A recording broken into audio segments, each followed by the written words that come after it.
Hello and happy Wednesday. Welcome to another episode of Chalkboard Chats. I'm Henry, and here we discuss everything teaching and all in support of teachers. And today I wanted to discuss something that I cannot wrap my mind around.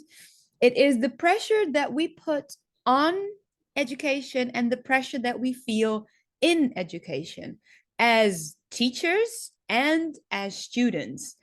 And I don't understand why we keep this narrative going because it's not really working for anybody who's involved. Um, and when we're feeling stressed, it's just ruining everything. Stress is one of those things where at the moment it feels very important, it feels necessary, it feels very useful, but it's the worst. So I wanted to look at why stress and how we can change the narrative so that we don't experience this stress anymore. Now, when I say don't experience the stress, it's not like I have the intention that we should not care. Sometimes when I have a conversation with people, when I'm like, okay, stop stressing, it's like, no, no, no, but I have to take it seriously. Yes, we have to take it seriously, but it doesn't mean that we have to like smother it. We hold it lightly and we look at it and we take care of it, but we don't like smother it and strangle it with our power. So that's the difference that I want to highlight a little bit today. And it is a mindset that I have used for me to lower my own stress in education. And it has really served me well. And the way that I think about it has also helped me calm down some of the students and some of the parents, especially around test time when emotions and tensions are high and intelligence is low. And we get so much like hype around the grades that I don't think is very useful. So, this mindset that I'm going to share with you today has really helped me take down the intensity a notch and still take it seriously, still see it as something important, but not hold it in such a tight grip that it's influencing, our sleep, our our eating, um, and that we, are completely freaking out about it because it's not that we have to freak out about it. Nobody is going to die when you get a bad grade. And it's not like we're saving a life with just that one day of education. So we can all relax and calm down. So, um, the first thing that I noticed when I thought about this topic is how this is nothing new. When I was younger, there were so many teachers that left for a period of time because of a burnout. I remember in elementary school, our head of school was gone. It felt like for years, but she must have been gone for months. And she was awesome, by the way, super tall woman, short hair, and she always had these like very dramatic robes. And she always walked with her like chin up, and I always like saw like, oh my God, she's amazing. But she was burnt out for a long time. That was when I was in elementary school. Then in high school, our French teacher was gone for a couple of months. And I remember so clearly that we learned how to count in French from 1 to 60, and that she got sick and left around that time. And then I missed the education on how to count from 60 to 100. And I will always remember that. And then our English teacher, he actually left during class. I remember just, he was teaching, and at some point he just like stood up, was looking a little bit around himself, opened the door, and just walked out of class. And it turned out that he felt very dizzy and he was very worried that he would either like throw up or pass out. And he was also gone for a couple of months. So growing up, it was almost normal that teachers were burned out for a couple of months and then they would just come back. Now, that was on the teachers. Um, Also, on the student side, the pressure that we experience, I was very lucky in elementary school that I didn't feel that pressure so much. Whenever I wasn't able to keep up, my mother, who was also a teacher, would give me some extra homework, and I was able to like bump up my own grades. And then in high school, I did notice the pressure a little bit more. Again, I was I was failing in English class, and I got some private tutoring, but I remember it was only for a couple of weeks and only for a very specific grammar point that I just couldn't get my mind around. And as soon as that was finished, I my grades went from like failing to one of the best in class. And in high school, I did not feel the weird pressure necessarily. I'll come back to that later. And then in university, I did start to feel a little bit more pressure, but not necessarily on how important we saw that education was. It wasn't like this like tight hold yet. But now as a teacher, I do see it so much in students and parents, and also in the way that we talk about grades and like moving up in the classes. Now when I think about why less pressure, I the thing is, it's like when you're in school as a student, it's very, very important that you get the grades. We find it so like the conversation that we have, the narrative around it, we find it very important to get good grades. However, as soon as you're done with school, nobody cares. You realize that as soon as you have a job, nobody is like talking about it. Nobody asks you. It's not that you have to show it in like a job interview. Oh, this is what I got in school, or this is what grades I had in university. They do care about that you have a certificate or a degree, but not how you got it. And especially not in high school. That was just not a thing. We don't talk about my grades now. The only reason when I talk about my grades is sharing that I failed English in high school. So English is not my first language, it's my third language.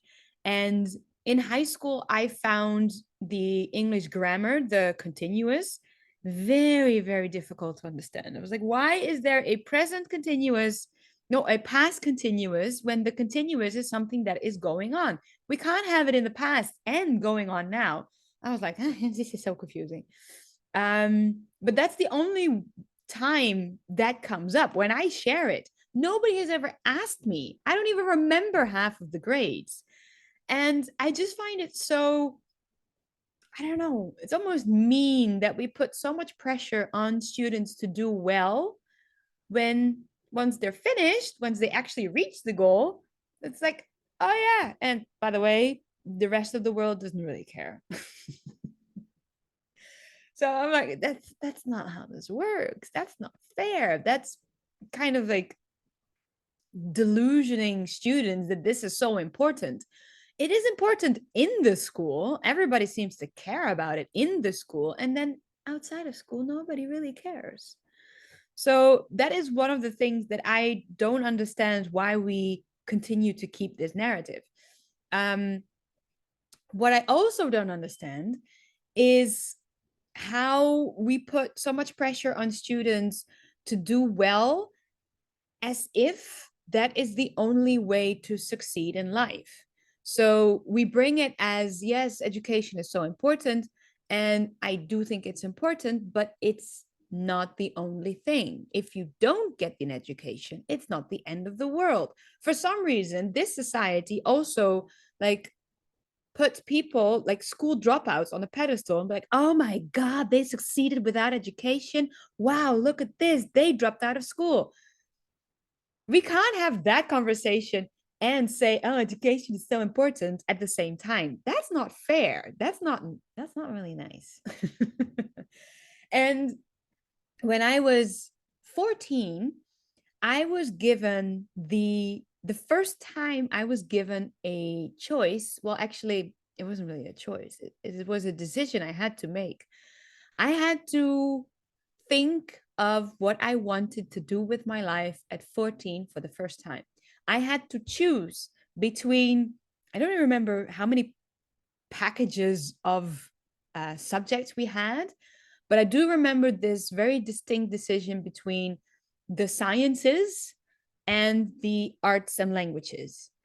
And I loved the arts and languages, but I was better at the sciences. So I remember this like split where I was like, but what do I do? Because I don't know what I wanted to do with my life. This question, by the way, has been asked of me since I was 12.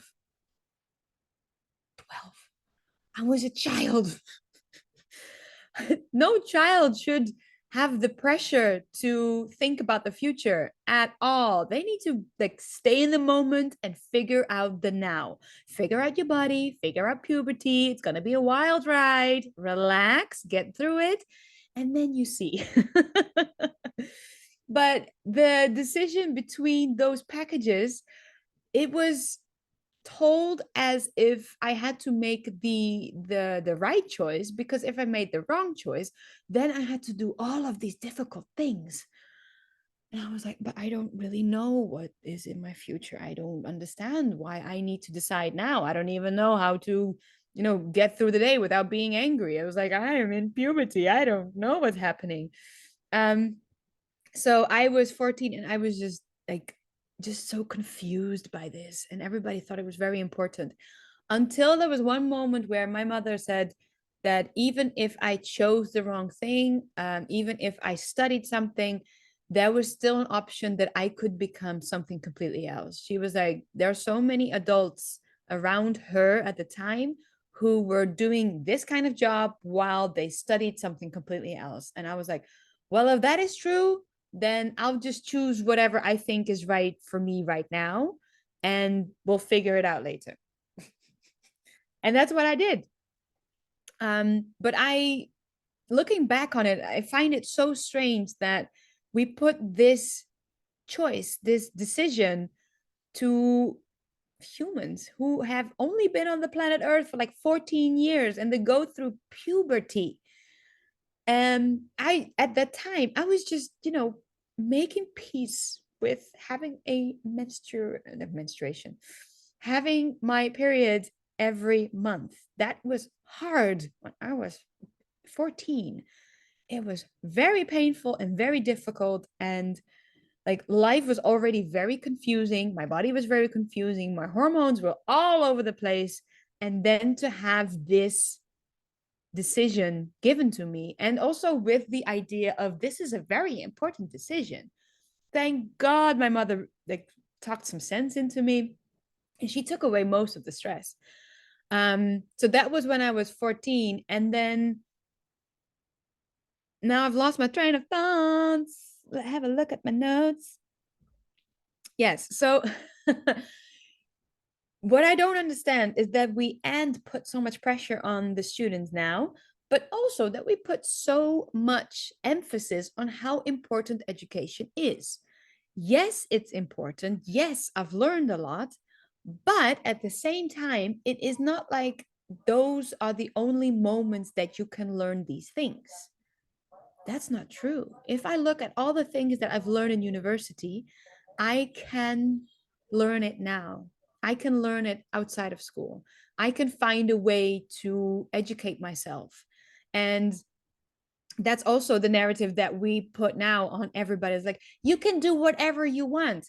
Yes, you can have not too much stress in school, go through it lightly. And if you fail in just one subject, you can learn it outside of school. That's not a big deal, not a big issue. So I don't understand why we put so much pressure on it when it is not essential. It is very influential. Yes, it's very important, but without it, people are also fine. We will be okay. If you fail at a certain subject, it doesn't mean that you want a failure. It doesn't mean that you are not smart. It doesn't mean anything except that the building blocks of knowledge have just sunken in a way that is not very useful for you.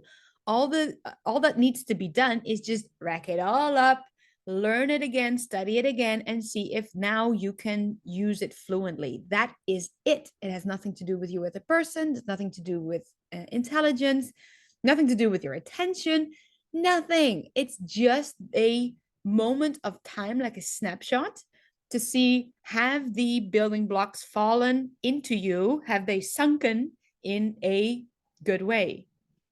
That's it. And I find it just so mean how we look at grades and the way we talk about it as teachers as well. When a student gets a good grade, they're like, oh, they're so smart. No, they're not smart necessarily. They just did really well in that test. They just either memorized the material really well, or they rehearsed or they practiced, but it has nothing to do with the student itself and their intelligence. I don't think it's fair to put it on them like this. Um, so that's on the students. And then on the teachers, I don't understand. So what we also have is this idea that the students' results, their performance, has something to do with the teacher's abilities. So if a teacher is teaching really well, it should somehow reflect in the students' grades. If a teacher is kind of bad and not very good at teaching, it somehow shows up in the students' abilities. And I don't think it is fair to put those two together because they don't have anything to do with each other. The teaching and the learning are done by two different people. And because they're done by different people, it is a different skill. You cannot take responsibility for the other. If I'm a great teacher, let's put it in the scenario that it is. If I'm a great teacher, then all of my students should be amazing. If I'm a terrible teacher, then my whole class should fail. That's not the case. And we also, we don't say, oh, wow, student, you did so well. Your teacher must be amazing. No, we say the student did well because they did well. So the responsibility of the student performance should never fall on the teacher because that's not the way it works. And it's baffling to me that we put that on the teacher, because when we do, we take away all the power of the student. We say now we are dependent on the teacher because it's the teacher responsibility that the student learns. We don't want that. As a teacher, you don't want that, but certainly not as a student. You don't want to take away all the power that you have. You want to see the teacher as just the facilitator on the path to your test. And I'm bumping into my microphone. You don't want them to hold the power to have you pass or fail. That's not how this works. That's not what we want either. You want them to just help you along with the learning. And I always think that a student can do the learning themselves, and all they need is a teacher just to explain the things that they just can't wrap their mind around. And I always think back at when I was in high school, when I failed English. I didn't understand it first. By the way, I was afraid of my English teacher. He was so scary because he would do this thing where we would have to read a book, and then he would stand in front of the class and look at the list of students, and everybody was holding their breath. They were like, not me, not me, not me. And he would call out the name, and then you have to sit at the front and do this scary, like, answer his questions. And he was just so scary, not in like a creepy way, but just sit there in front of the class and then to have to admit that you didn't understand it. You kind of like skip through part of the book, and oh, it was so scary. So I did not really do well in English that way. And the atmosphere, I didn't feel confident to ask for help on grammar. I didn't understand the grammar. And when it was explained to me, I was like, oh, now I get it. Then I went on to read Harry Potter in English.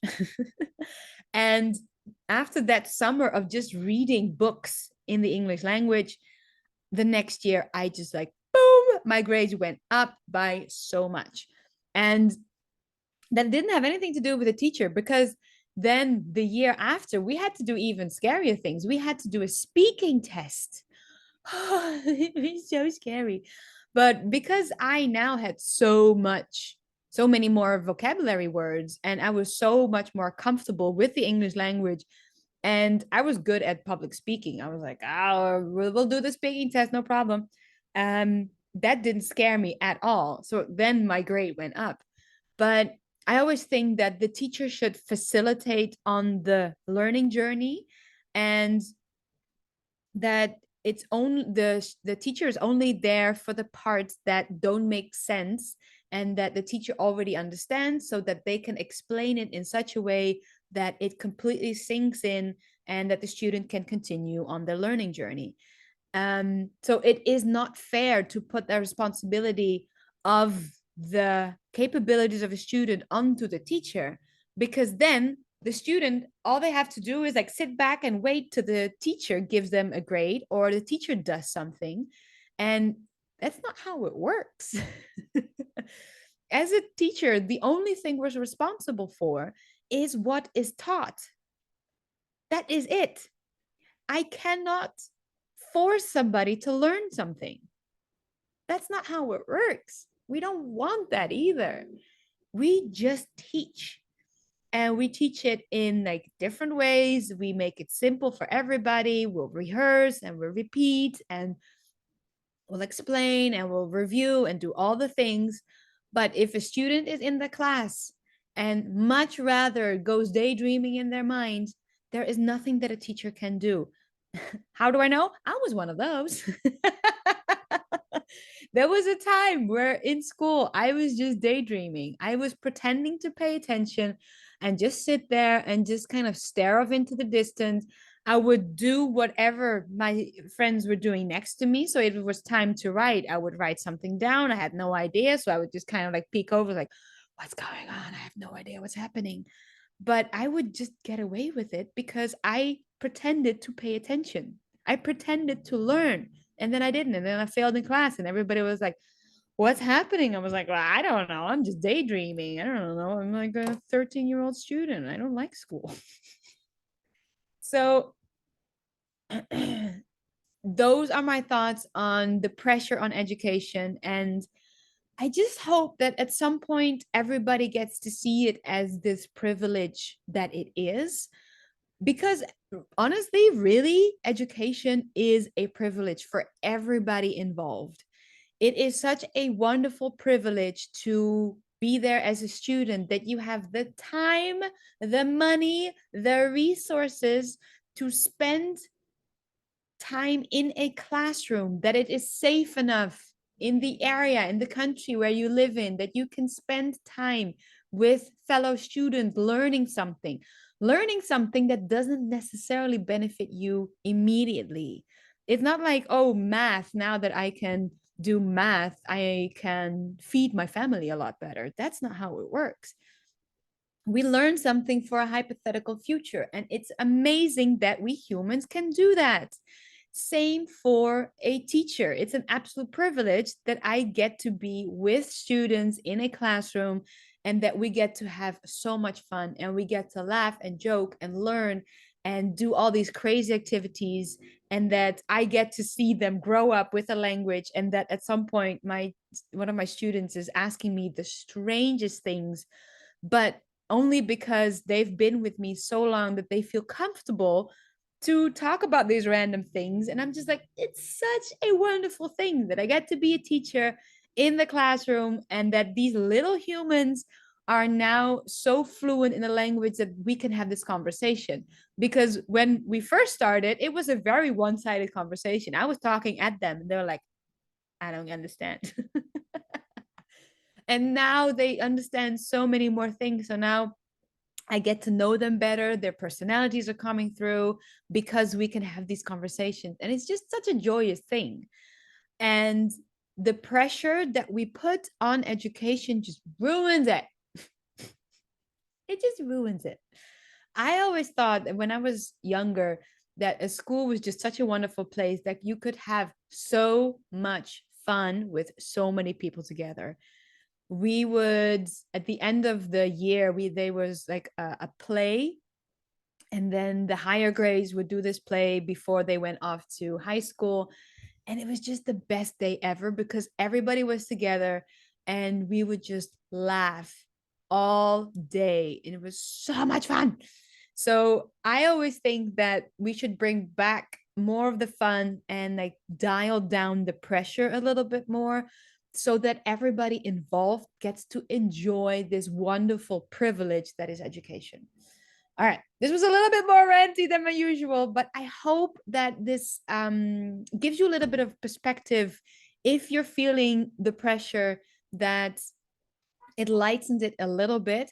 Also, I would love to hear from you. So please, please, please leave a comment down below and I'll see you soon. Talk to you next time. Bye bye.